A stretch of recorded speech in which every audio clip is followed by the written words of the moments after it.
పూరా లోకల్.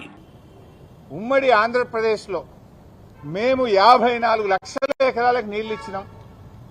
అప్పుడు అయిన ఖర్చు 91,000 ఎంతో అన్నాడు ఎకరానికి, 93,000 కోట్లు అన్నాడు. 54 లక్షల ఎకరాలకు నీళ్లు ఇచ్చిన అన్నాడు. ఎంత బాధ కలుగుతుందంటే ఆ 54 లక్షలు ఏం కలిపిండో తెలుసావే?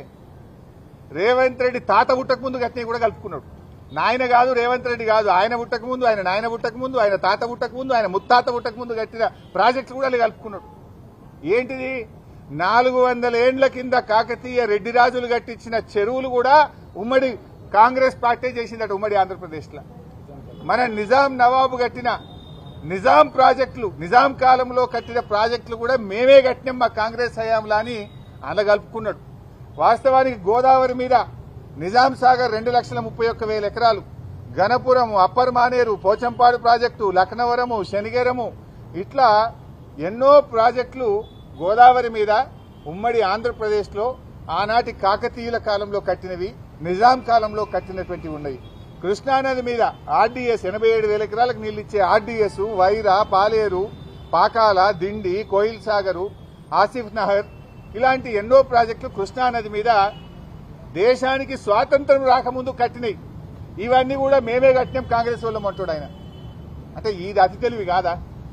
ఇట్లా మీరు చూసినట్టయితే 16 లక్షల ఎకరాలు ఆంధ్రప్రదేశ్ రాష్ట్రం ఏర్పడక ముందే 16 లక్షల ఎకరాలు మరి కాకతీయుల కాలంలో, నిజాం కాలంలో తెలంగాణకు నీటిపారుదల సౌకర్యం ఏర్పడ్డది. ఈ 16 లక్షల్ని కూడా కలుపుకొని 54 లక్షలకు ఇచ్చిన అని చెప్పి రేవంత్ రెడ్డి గారు నిన్న పచ్చి అబద్దం మాట్లాడిండు. ఒకటి. రెండోది ఏమంటాడు? ఆ 54 లక్షల్లో ఈ 16 తీసేస్తే మనకు ఉండేది 42 లక్షలు, 40 అయితే ఎంత? 38. ఈ 16 తీస్తే 38. ఆ 38 లక్షల్లో ఏముంటది బైసాబ్? అందులో ఎస్ఆర్ఎస్పీ స్టేజ్ 2 కాలువ తవ్వింది తప్ప సుక్క వారది.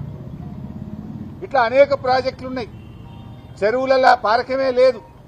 తెలంగాణలో చెరువులు అప్పుడు రాష్ట్రం ఏర్పడిన నాడు ఏంది? మిషన్ కాకతీయ పెట్టక ముందు 25 లక్షల ఎకరాలు చెరువుల కింద బారేది ఉంటే 8 లక్షలకు పడిపోయింది. అంటే నామకే వాస్తే ప్రాజెక్టులు. అయినా ఇంకోటి, 1956లో మన రాష్ట్ర బడ్జెట్ ఎంత తెలుసా బైసాబ్? 19 కోట్లు. ఆ రోజు రాష్ట్ర బడ్జెట్ 19 కోట్లు.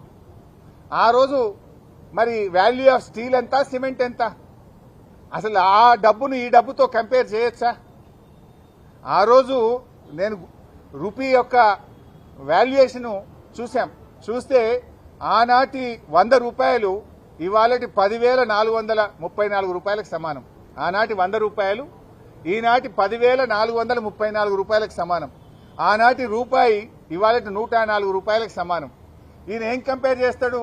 ఆ రోజు 94,000 ఎకరం అయింది, ఇవాళ 10 లక్షలకు ఎకరం అయింది. ఒకటి, నిజాం కాలంది కాకతీయుల కాలం ఆయకట్టు కలుపుకుంటాడు.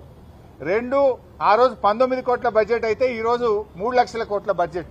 అసలు కంపారిజన్ ఉందా? రూపీ వాల్యూ ఏదో ఒకటి అబద్దం ఆడి గోబల్ చెప్పి ప్రజల్ని తప్పుదారి పట్టించాలని రేవంత్ రెడ్డి గారు ప్రయత్నం చేస్తా ఉన్నారు.